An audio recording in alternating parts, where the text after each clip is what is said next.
को दुनिया की सबसे बड़ी ताकत बनने में कोई देर नहीं लगने वाली है। याद रखना, पिछले 10 वर्ष के अंदर भारत की प्रगति दुनिया को अचंभित करती है, दुनिया को आकर्षित करती है। दुनिया अभिभूत है, भारत की तरफ आशा भरी निगाहों से देख रही है। उसे विश्वास है कि भारत अगर सुरक्षित है तो विश्व मानवता सुरक्षित है। और इसलिए भारत की तरफ आज के समय में दुनिया के अंदर कहीं भी कोई संकट आता है तो भारत की तरफ दुनिया देख रही है।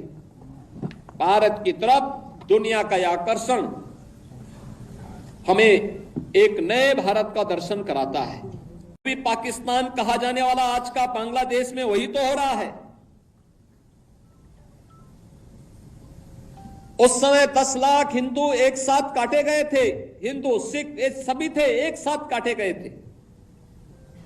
और आज भी वही आगजनी, वही तोड़फोड़, वही लूटपाट, बहन और बेटियों के साथ वही अत्याचार, उसी प्रकार की त्रासदी का दृश्य आज भी हम सबके सामने है।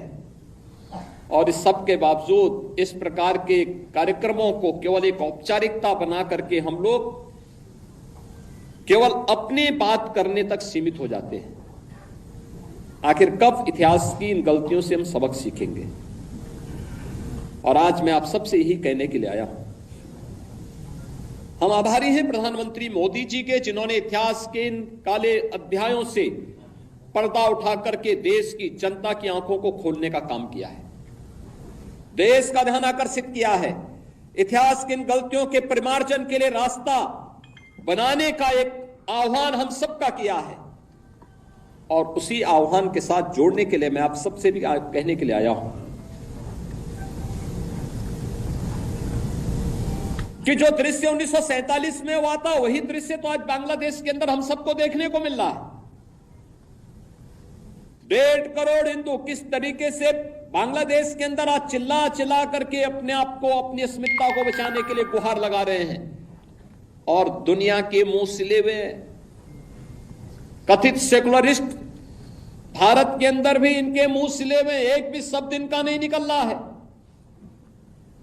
क्योंकि उनको भय है कि अगर इन निरीह कमजोर लोगों के इस पक्ष में इन्होंने आवाज निकाली तो इनका वोट बैंक खिसक जाएगा। वोट बैंक की चिंता है, लेकिन मानवीय संवेदना इनकी मर चुकी है।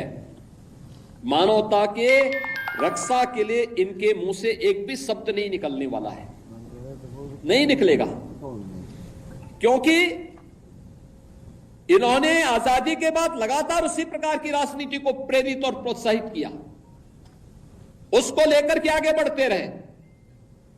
ये लगातार बांटो राज करो की उस राजनीति के तहत ये लोग देश के अंदर कार्य करते रहे। अंग्रेजों से सत्ता इन्होंने उस समय प्राप्त की। ये वास्तव में भारत की सत्ता का नेतृत्व नहीं कर रहे थे, बल्कि अंग्रेजों के ही, ब्रिटिशर के ही मानस पुत्रों के रूप में इन्होंने भारत की सत्ता को उस रूप में संचालन करना शुरू किया जैसे ब्रिटिशर इस देश के अंदर कर रहे थे। और आज उसी का दुष्परिणाम यह देश लगातार चुकाया है, अखंड हिंदुस्तान चुकाया है। लेकिन हमारा संकल्प है, महर्षि अरविंद ने जो 1947 के पहले घोषणा की थी, आजादी की त्रास, देश की विभाजन की त्रासदी आजादी के मिलने के बाद अक्सर उन्होंने इस बारे में अपनी चिंता व्यक्त भी की। और उन्होंने इस बात को कहा था कि आध्यात्मिक जगत में पाकिस्तान कोई वास्तविकता नहीं है, या तो उसका भारत में विलय होगा या पाकिस्तान इतिहास से समाप्त होगा, हमेशा के लिए समाप्त होगा।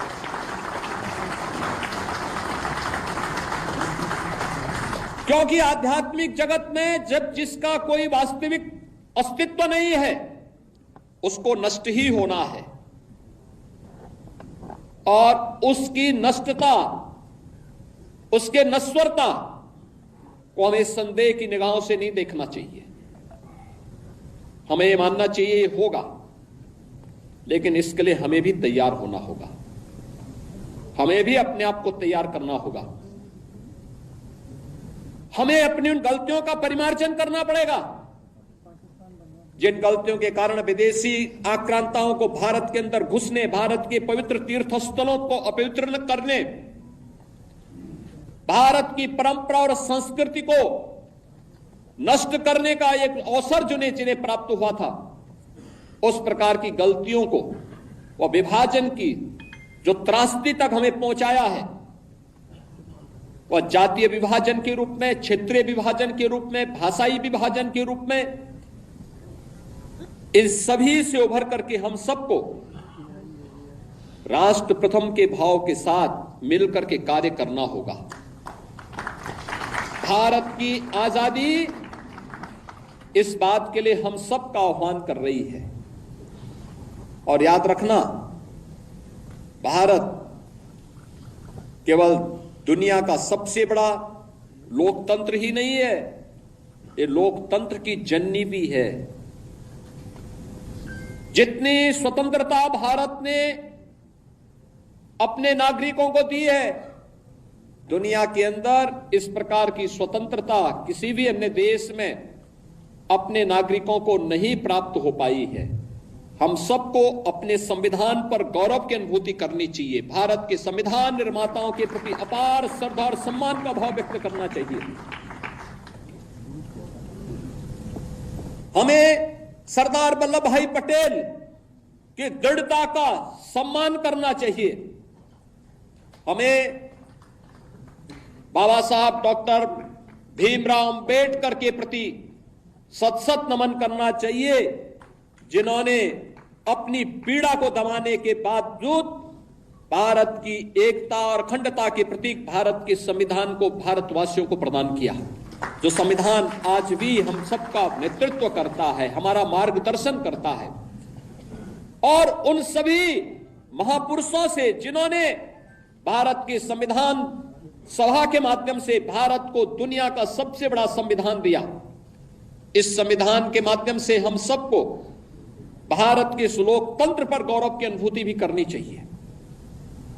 और इस लोकतंत्र के साथ मिलकर के कैसे हम लोगों को जो स्वतंत्रता मिली है, इन स्वतंत्रता के उन नायकों के प्रति श्रद्धा का भाव व्यक्त करना होगा, जिन महापुरुषों ने अपना सर्वस्व भारत की आजादी के लिए समर्पित करके अपने आप को बलिदान किया था।